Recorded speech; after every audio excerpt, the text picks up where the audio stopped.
Bonjour à tous. Au programme de cette nouvelle revue de presse, Édouard Philippe se dit prêt à négocier l'âge pivot pour la retraite mais pas l'âge d'équilibre, l'immobilier se porte toujours bien et le taux du livret A risque de baisser encore.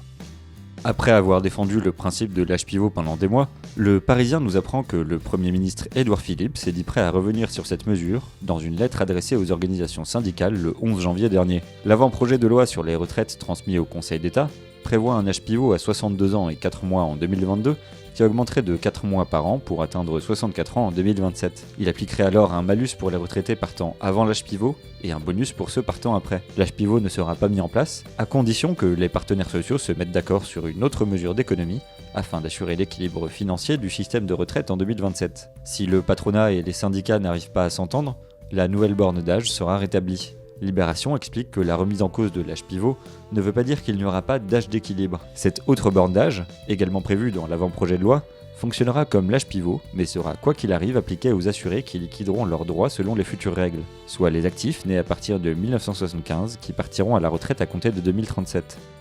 Selon les prévisions de la Fédération nationale de l'immobilier reprise par les Échos, le nombre de ventes dans l'immobilier aurait atteint le record de 1 075 000 unités à fin décembre 2019. Cela représente une augmentation de 11,4% par rapport à 2018, ce qui confirme la tendance toujours haussière du marché, en partie due au taux de crédit exceptionnellement bas. L'Express reprend les estimations du site Meilleur Agent, pour qui les prix devraient continuer à grimper de 1,5% en moyenne cette année. Cette bonne forme du marché immobilier pourrait s'accroître. En effet, la dynamique étant centrée sur les grandes villes, le stock de biens disponibles se réduit et pourrait entraîner une pénurie sur un marché immobilier déjà déséquilibré entre vendeurs et acheteurs. Mauvaise nouvelle pour les nombreux Français détenteurs d'un livret A. Son taux de rémunération devrait baisser en février. Cette baisse est due à un nouveau calcul du taux de rendement que le directeur général de la Caisse des dépôts, Éric Lombard, voudrait voir enfin appliqué selon le journal du dimanche. Le taux actuel, déjà très bas à 0,75% depuis près de 5 ans, passerait alors à 0,5%.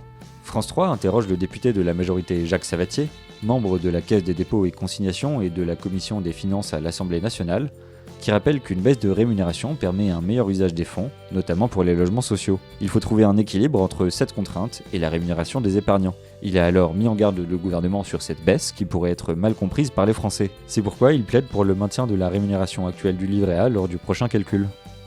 C'est tout pour cette nouvelle revue de presse, on se retrouve très vite pour un nouveau point sur l'actualité des finances.